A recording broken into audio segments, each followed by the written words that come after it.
Sí, ¿qué tal? Soy Alberto Schneider.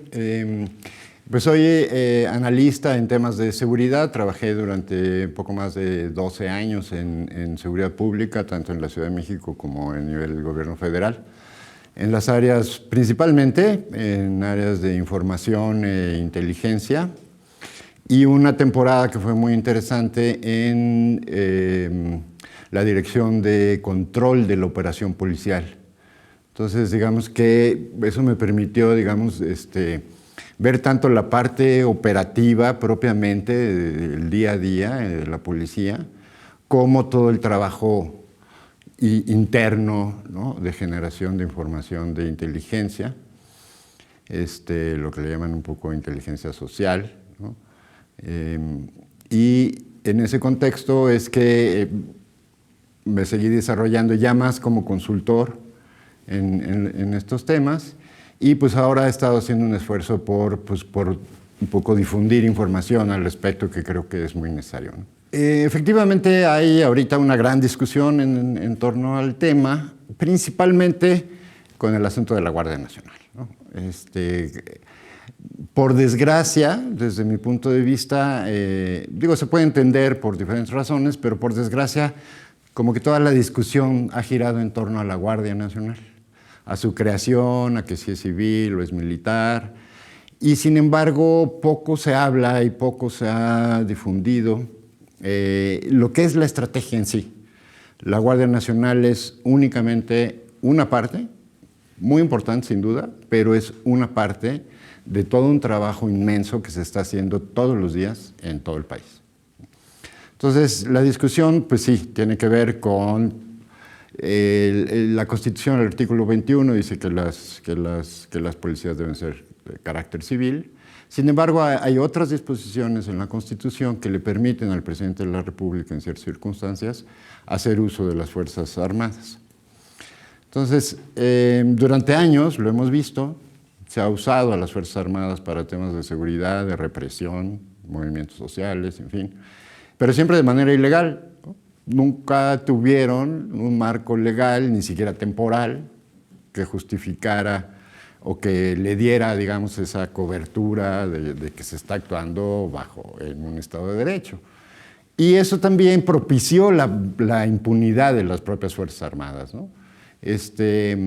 Creo que por fortuna tenemos un ejército y unas Fuerzas Armadas que han sido leales al poder público civil, que si no, quién sabe qué cuestiones se hubieran pasado antes, ¿no? Dada la poca legitimidad, por un lado, de los presidentes, y que requerían el apoyo firme y total de las Fuerzas Armadas. Entonces les concedían cualquier cosa, entre ellas, básicamente, la impunidad, ¿no? Los obligaban a cometer delitos, incluso de lesa humanidad, y pues lo menos que pedían era que no los juzgaran, que no los procesaran, ¿no? Entonces esto, afortunadamente, y creo que también es algo que no se ha podido plantear o discutir públicamente, es que el presidente no solo está usando a una fuerza nueva, sí, de corte militar, formación militar, pero también policial, sino está haciendo una transformación profunda como nunca la habíamos visto en las Fuerzas Armadas. Entonces va por dos caminos: por un lado la Estrategia Nacional de Seguridad y por otro lado la transformación de las Fuerzas Armadas. Entonces es esta discusión que se ha perdido mucho por el ruido mediático, ¿no? Gritan militarización aquellos que militarizaron el país, ¿no? Gritan violación de derechos humanos a aquellos que tienen un expediente de este vuelo, de violaciones a los derechos humanos, ya sea por comisión, ¿no?, policías federales, estatales, municipales, o por omisión, no solo de las propias autoridades civiles, gobernadores, presidentes municipales o presidentes de la República o fiscalías, ¿no?, sino también por las propias organizaciones de la sociedad civil que desde hace 25, 30 años han estado detrás de esa política, siempre avalándola, siempre justificándola, siempre dándoles el respaldo de esa autonombrada sociedad civil.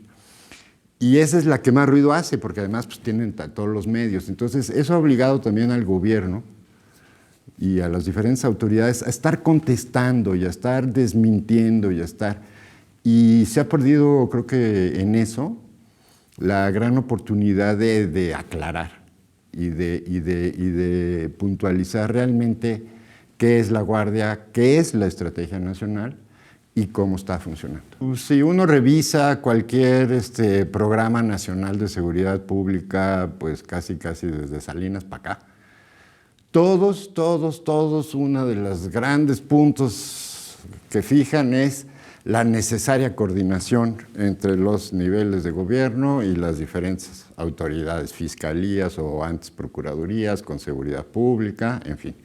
Toda la vida, todos se proponen que ahora sí va a haber coordinación, todos los programas. Yo participé en el diseño del Programa Nacional del sexenio pasado, cuando aparentaba que había voluntad de cambiar un poco las cosas, ¿no? O sea, a principios del sexenio. Y lo mismo, ¿no?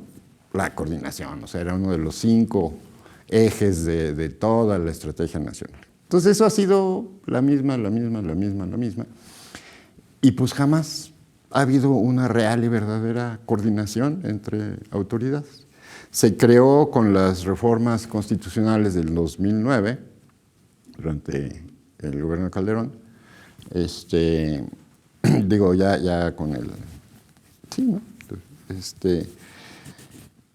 La posibilidad de que las policías preventivas realizaran investigación en coadyuvancia con el Ministerio Público. Entonces eso les daba herramientas, ¿no? Y se creó un aparato inmenso, ¿no? El Secretariado Ejecutivo del Sistema Nacional, que tiene conferencias nacionales de seguridad pública, conferencias nacionales de fiscalía, conferencias nacionales de procuración de justicia, y ahí están pues, los fiscales y secretarios de todos los estados, etcétera, ¿no? Entonces es un aparato enorme, burocrático inmenso, donde llegan, se reúnen, dicen, pues yo hice 3 palitos y pues yo hice 3 rayitas, ¿no? Ah, qué bien, bravo, y pues dentro de 4 meses nos volvemos a reunir y cada quien va y cuenta sus chicles. Y ya, realmente seguimos igual. La Estrategia Nacional de Construcción de Paz, como se llamó originalmente, y que bueno, pues por el uso común se le llama Estrategia Nacional de Seguridad, a mí me gusta más llamarla Construcción de Paz, porque realmente tiene el enfoque no es el enfoque de policías y ladrones. El enfoque, como también sí se ha dicho mucho, pues tiene todo un trabajo que va hacia las causas, ¿no? La reconstrucción del tejido social, darle oportunidades a los jóvenes de trabajo, de educación, salud, etcétera, ¿no? O sea, un trabajo territorial de todas las dependencias de gobierno, la SEDATU, en fin, cultura, ¿no? Me tocó estar también ya al principio de este gobierno en la Secretaría de Cultura, en el programa de culturas comunitarias, que pues, por desgracia la pandemia prácticamente canceló porque todo el trabajo era personal, y trabajamos muy de la mano, nos apoyó muchísimo la Guardia Nacional. Entonces, digamos, es una estrategia en la que está involucrado todo el gobierno federal. Pero, más allá del discurso de la coordinación, hizo algo que nadie había hecho antes, y es crear los gabinetes de construcción de paz o gabinetes de seguridad, como se llama. Entonces, existe, bueno, el primero o el principal, digamos, es el presidencial, o sea, es el gabinete federal. Todos los días el presidente de la República se reúne con los altos mandos del Ejército, la Marina, ahora la Guardia Nacional, la secretaria Rosa Isela, la Fiscalía, en fin, ¿no? Y eventualmente otras áreas, dependiendo de circunstancias. Puede haber gente de salud, puede haber gente de protección civil de cajón, y eso se reproduce hacia abajo. Hay 32 gabinetes de seguridad que son coordinados por la Secretaría de Seguridad Pública. En todas hay un representante del Poder Federal, civil, ¿no? La Secretaría de Seguridad Pública, que es la que coordina y maneja los secretariados técnicos de cada gabinete. Entonces hay 32 en los estados. En teoría debieran participar los gobernadores con sus secretarios, sus fiscales, protección civil y otras áreas que fueran necesarias, más todo el equipo federal, que pueden ser lo mismo, ¿no? Personal de la defensa, si hay despliegue, Marina, Guardia Nacional. Y 266 gabinetes regionales. En algunos casos, un gabinete regional puede abarcar un municipio solamente, porque sea o muy grande o con mucha población. Pero la mayoría abarcan varios municipios, ¿no? Entonces ahí, en cada uno de esos gabinetes, todos los días, hay un representante federal, está la Guardia Nacional, están los presidentes municipales y sus gentes de seguridad, ¿no? Entonces, todos los días se trabaja, se revisa qué pasó, qué hubo o qué se espera que va a haber. Oye, pues se prevé que va a haber una manifestación de no sé qué, que va a haber un paro de transportistas, que cualquier circunstancia, y ok, y se coordinan y se realizan. Entonces, es ahí donde realmente se está dando una coordinación efectiva que además pues, difícilmente se pueden desafanar los presidentes municipales o incluso los gobernadores, a pesar de que, como vimos en Guanajuato, el gobernador desde el principio dijo, pues ni más, ¿no? Yo no le entro, yo puedo solo. Y bueno, pues ya lo vemos, ¿no? Guanajuato lleva pues, como 10 años siendo uno de los estados con el mayor índice de violencia. Es el primer lugar en homicidios del país y pues cambia ahí, de pronto es Jalisco, de pronto Baja California por Tijuana, porque prácticamente es Tijuana el problema en Baja California que hace que el estado aparezca siempre en los primeros lugares, pero Guanajuato parece que es orgullo del estado, ¿no? Entonces, ahí obviamente pues es más difícil el trabajo, ¿no? Puede haber incluso pues no solo obstáculos o metidas de pie, sino también pues otro tipo de acciones al interior, ¿no? Que pueden hacer muy complicado el asunto. Entonces, pero también esa manera, ese mecanismo está obligando a los presidentes municipales, a los gobernadores, pues a trabajar de la mano con la Policía Federal, a mostrar sus datos, a mostrar sus logros, sus de estos, cómo le están haciendo, y también le permite al gobierno federal y a la Secretaría, digamos, como entidad que engloba todo el sistema, pues encabeza el secretario ejecutivo, en fin, ver dónde están los problemas en cada uno, ¿no? Hasta identificar cuestiones de corrupción, hasta carencias pues, normales que tienen, por desgracia, pues muchas policías, ¿no? Pero mira, el fiscal de Guanajuato lleva 12 años en el puesto y tiene pues garantizado, salvo que él renuncie o de plano haya algo así, pues más grave de lo que ya hay, lo acabamos de ver hace unos par de días con el ataque al bar, ¿no? Lo tiene garantizado el puesto hasta 2028, el fiscal, y ya lleva 12 años. Digo, es como, no puede ser, ¿me entiendes? O sea, no puede ser que un funcionario de ese nivel y con esa responsabilidad siga en el puesto con unas cifras tremebundas. De 2009 que tomó posesión a agosto de este año, el incremento de los homicidios en Guanajuato es del 711%. Y el señor sigue ahí, y no solo sigue ahí, sino el actual gobernador le amplió el plazo hasta 2028. Imagínate cómo puedes confiar en su policía, en su gente, en los fiscales, en los agentes, pues está en chino, ¿no? Pero aún así, en Guanajuato, con todo y que es el primer lugar de homicidios en el país y en general los delitos violentos ahí campean, hay una leve disminución, porque finalmente pues ya está trabajando En agosto arribó un contingente muy grande de la Guardia Nacional y pues empieza, por desgracia, a 4 años de este gobierno, a 4 años de haberse implementado la estrategia, pues apenas, digamos, como que empieza a aflojar y a permitir que pues haya realmente un mayor trabajo. Empieza a haber una ligera disminución en algunos indicadores, pero pues es muy incipiente todavía, ¿no? Por desgracia, todos estos años de política de seguridad, para concentrarnos en el tema, porque bueno, casi en cualquiera donde te metas ahí va a aparecer jueces corruptos y demás, ¿no? Pero en este asunto en particular, desgraciadamente, toda esa guerra contra las drogas y que continuó durante el sexenio de Peña Nieto y que en realidad ya había empezado desde antes, ¿no? Ya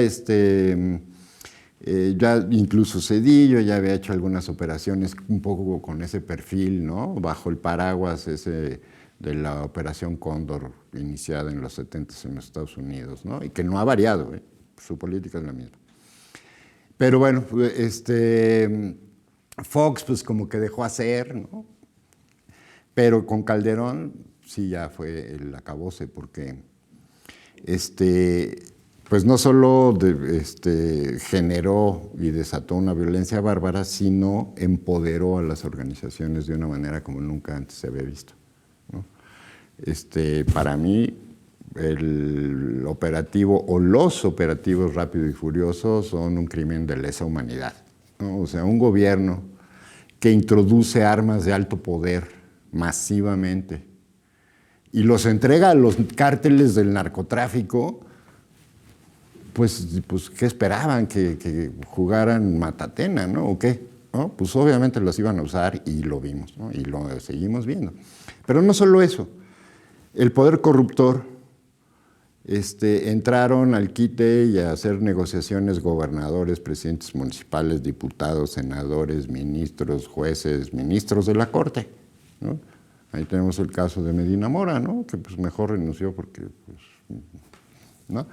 Medina Mora fue el que protegió a García Luna desde que García Luna pertenecía al CISEN, luego pasó a la Policía Federal Preventiva, fue su protector toda la vida y era ministro de la Corte.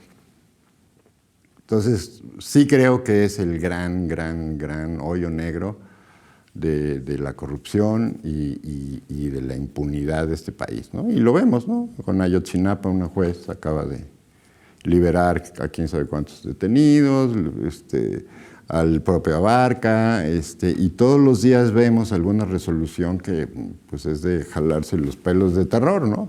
Porque van a soltar al líder del cártel de Santa Rosa de Lima porque pues se le lastimó una uña el día que lo detuvieron, ¿verdad? Entonces sí está tremendo. El Poder Judicial sí es un tema pendiente y por desgracia pues el presidente no puede hacer mucho al respecto, ¿no? Yo creo que ahí nos toca más a nosotros como ciudadanos, la presión social, armar equipos de abogados que estén dando una batalla brutal contra jueces, secretarios de juzgado. A veces un secretario de juzgado tiene un poder bárbaro. Ellos luego son los que redactan las sentencias y o sea, es un gran problema ese y creo que ahorita es quizás el principal obstáculo para que todo este proceso de construcción de paz pues se encamine mejor, ¿no? Hacia adelante.